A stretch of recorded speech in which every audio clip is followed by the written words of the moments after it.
Causas de que un paciente requiera diálisis pese a que tenga una creatinina y una urea normal. Pasa que muchas veces todos se centran en que la creatinina esté alta, esté baja, esté en cualquier nivel, pero se olvidan que hay otras causas por las cuales un paciente puede llegar a requerir diálisis. Generalmente este tipo de pacientes será por condiciones agudas, esto es algo que está sucediendo en ese momento, que es corregible, que con una sesión de hemodiálisis pudiera no volver a requerir ninguna más. Estas circunstancias vuelven a suceder en un entorno en el que algo sucede. En este caso hablamos, por ejemplo, de la hipercalemia, donde algunos pacientes pueden llegar a tener una combinación de medicamentos que puede hacer más fácil que esto llegue a suceder. Si el paciente no es capaz de orinar, que el riñón es prácticamente el responsable del 90% de la excreción de potasio, este paciente comenzará a tener niveles más altos de potasio cada vez, o si ya existe alguna alteración que no necesariamente es los criterios clásicos de que un paciente vaya a diálisis con una tasa de filtrado menor a 15 o que tenga algunas otras características, ese paciente también será candidato a realizarle una diálisis de emergencia debido a que es la única forma en la que podremos eliminar ese potasio, siempre y cuando no haya respondido a las medidas tradicionales, como es el uso de furosemida, única medida que eliminará el potasio, el uso de insulina o salbutamol, que nos ayudarán a internalizar ese potasio, y que cabe resaltar que si las vamos a utilizar es porque este paciente puede orinar. Si el paciente no lo puede hacer, entonces directamente tendría que pasar a diálisis. Otra de las causas por las cuales alguien puede llegar a requerir una diálisis de urgencia, no necesariamente relacionado a la creatinina, es en los pacientes que tienen sobrecarga, y esto puede darse, por ejemplo, en un paciente con infarto agudo al miocardio, donde es la falla cardíaca la causante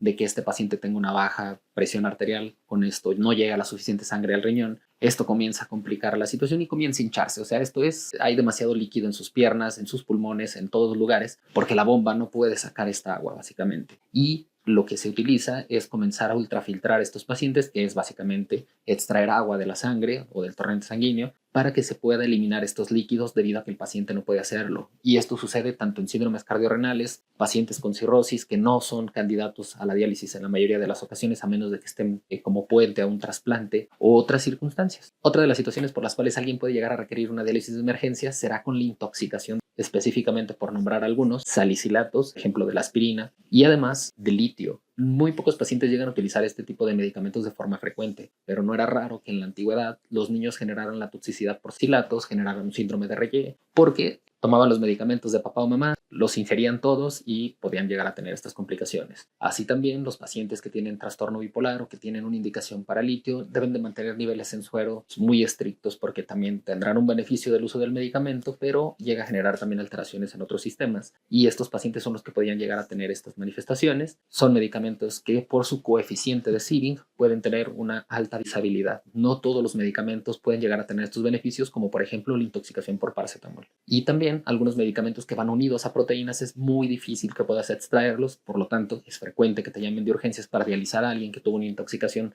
por cualquier otro medicamento, pues no son candidatos. Y otra que es mucho más frecuente, que generalmente nunca llega a requerir la diálisis por esto, son las acidosis refractarias. Sería, por ejemplo, aquel paciente con cetoacidosis diabética que ya se le ha iniciado la insulina, que ya se ha iniciado con la rehidratación y no está respondiendo a ningún manejo. Estos pacientes también pudieran llegar a requerir una diálisis de emergencia sin que su creatinina se vea alterada. ¿Y tú conocías algunas de estas causas? Ninguno de estos pacientes, en teoría, si detenemos el daño, puede llegar a requerir diálisis de forma crónica, pero si no se realiza la intervención de forma oportuna, puede que entonces sí tenga complicaciones mucho más severas asociadas al tóxico que está permaneciendo en sangre.